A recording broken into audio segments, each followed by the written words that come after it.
Hey guys, welcome to AI with AI. This side Asif Ibnad. In this video, we are going to talk about what is decision tree and how it forms a tree out of a data and help us classify the data and so predict the final output. So this is going to be really interesting. Watch the video till the end. Alright, so let's get started guys.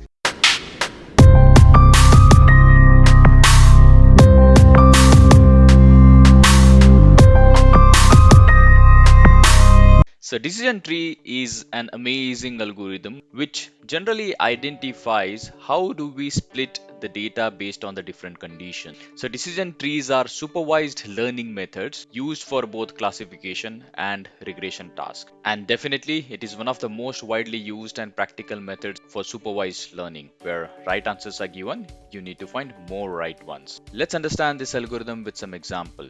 It is the same example that we have seen in our previous videos in naive Bayes classifiers. We need to predict will Rafa play next match or no given the past data. We have considered the same example in the past as well. If you have not watched those videos, I suggest you to watch the previous videos where we have taken the same example to understand naive Bayes classifier. Okay, let me quickly explain what we are going to do here. So the data looks something like this. We have number of days here, we have weather conditions in the columns and the outcome, that is play, whether he plays or no, yes or no, right? So depending on the day condition, Rafa will decide whether he wants to play or no. So the past 14 days data has been given, so we need to predict if he will play on day 15 or no. So just to give you example, on day 1, let's say outlook is sunny, humidity is high and wind is weak. So in the past, Rafa didn't play. Similarly on day 2, outlook was sunny, humidity was high, wind was strong, he didn't play again. Whereas on day 3, outlook was overcast, humidity was high, wind was weak, he played. So looking at the past data and his behavior based on the weather condition, you need to identify on day 15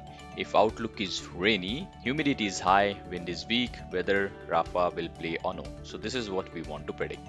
Just by looking at the data, you may predict whether he will play or no. Because this is a very small data, a toy data, only for us to understand this machine learning algorithms in an easy way. But in reality, the data will be really huge. We will be having thousands of rows and hundreds of columns. So in that situation, even it is difficult for humans to predict the outcome just by looking at the huge data. Okay, so out of 14 days, 9 times he played and 5 times he didn't play. So let's see how do we convert the same data into machine learning algorithm, or how does machine learning actually treats this data to find out the outcome. Let's see that. So you know what, machine learning actually converts your data in the form of trees, right? The root node, the sub nodes, and finally the leaf nodes. That's why we are calling it as tree algorithm, right? Decision tree algorithm. But if you closely observe this, and we are considering outlook as a root column. So if you look at this, 9 times Rafa played, 5 times he didn't play, right? Considering all the weather conditions. And further we are dividing our data into sunny, overcast and rain,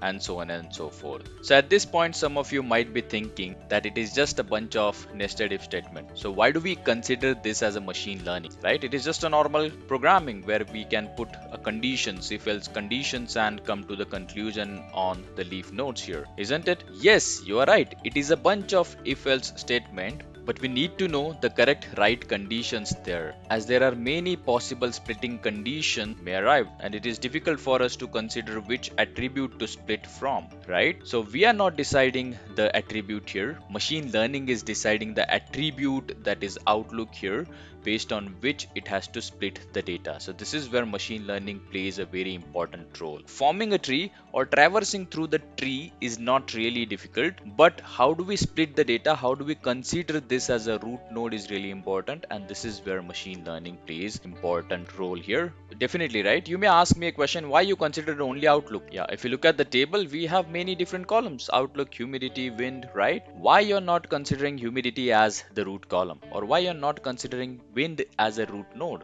isn't it? So there is a very strong reason behind why machine is considering outlook as a root node. Okay, let's understand that. So machine splits the attributes by using 3 ways, or considers splitting the attributes by using these 3 ways, that is entropy, second is Gini index, and third is miscellaneous rate. So out of this, miscellaneous rate is not really useful, or I would say not really famous or popular. These two are widely used, entropy and Gini index. So I am gonna talk about entropy in this video. Let me know in the comments if you want to also know about Gini index in the next video. Again, what we're trying to understand here, how machine learning decides that this is the root node that I have to split the data from, right? That is why we have different ways, that is entropy or Gini index. Let's talk about entropy. So this is how the equation for entropy look like.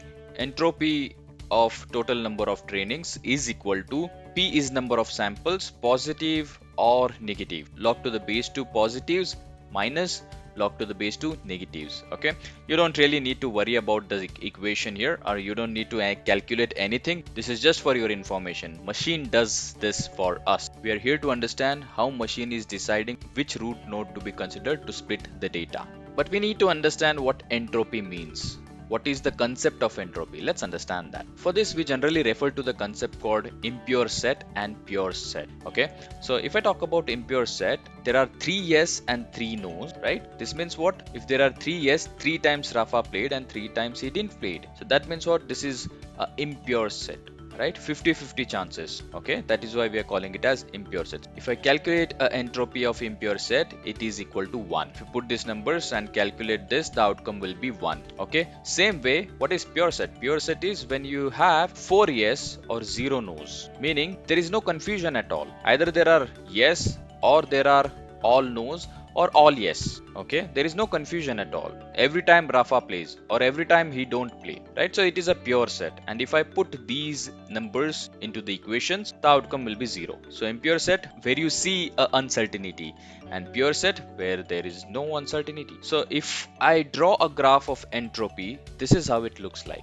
Let me try to explain this entropy with some nice examples, okay? Because this is really important and one of the most frequently asked questions in interviews. How decision tree decides which is the root node and which is the splitting attribute. So entropy plays very important role in deciding the root node. All right, let me give you a simple example here. Let's say it's all about certainty and uncertainty. If I say sun rises in east, what is the probability? The probability is 100%. The probability is 1, isn't it? Because sun always rises in east. There is no confusion at all. There is no uncertainty. That's why the probability is 1. Similarly, if I say sun rises in west, I'm saying sun rises in west. What is the entropy again? Again, the entropy is 1 because definitely the probability is 0. Sun never rises in west. So if sun rises in east, probability is 100%. If I say sun rises in west, probability is 0. So when probability is 1 or probability is 0, that means entropy is always 0 because there is no uncertainty. There is no information gain, right? This is what the reality is and everyone knows about it.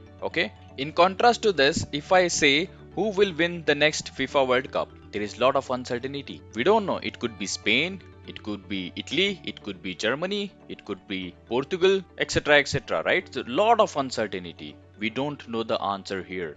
So the 50-50 chances are there. So when you have a lot of uncertainty and 50-50 chances, that means the entropy is highest, right? When you have a 50% probability or half probability, I would say entropy is the highest at that point. I hope now you understand what entropy is, right? So if probability is 100%, entropy is 0. If probability is 0, again entropy is 0. We need uncertainty. More the uncertainty, more the entropy. The highest entropy when the probability is 0.5. This is where we get the maximum uncertainty and entropy as 1. I hope this makes sense to you.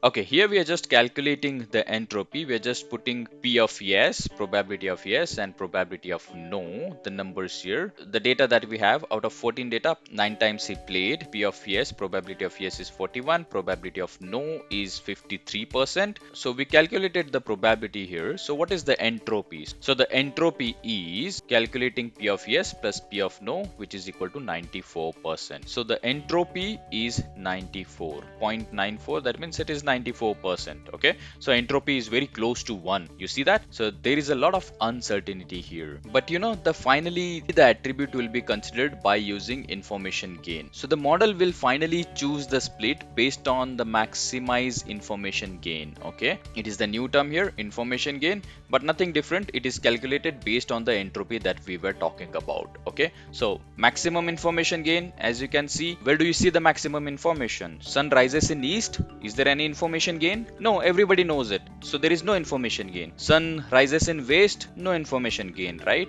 If I say sun rises in east, this is wrong. There is no information gain, right? So we need a maximum information. Wherever you have a maximum information gain or uncertainty, that is the attribute which will be considered by the model to split the data. So in simple words, information gain is used to decide which feature to split on each step to build the tree. And the split with the highest information gain will be taken as the first plate.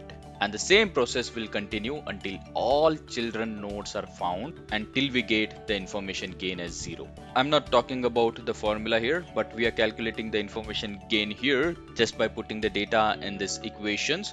So what is the final outcome that we have here?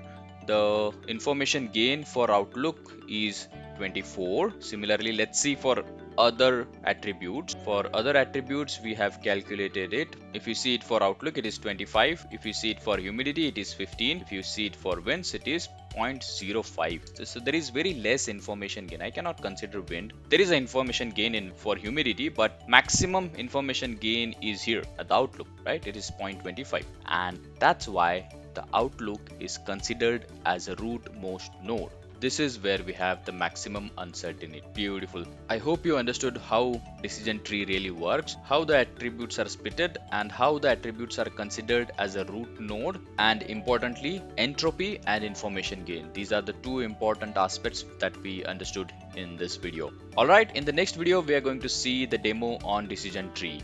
So that's it for now. I hope decision tree algorithm is clear for you guys. If you really like and understand the content, please share with your friends and also like and subscribe to our channel. Alright, so that's it for now. Thank you, take care, and bye bye.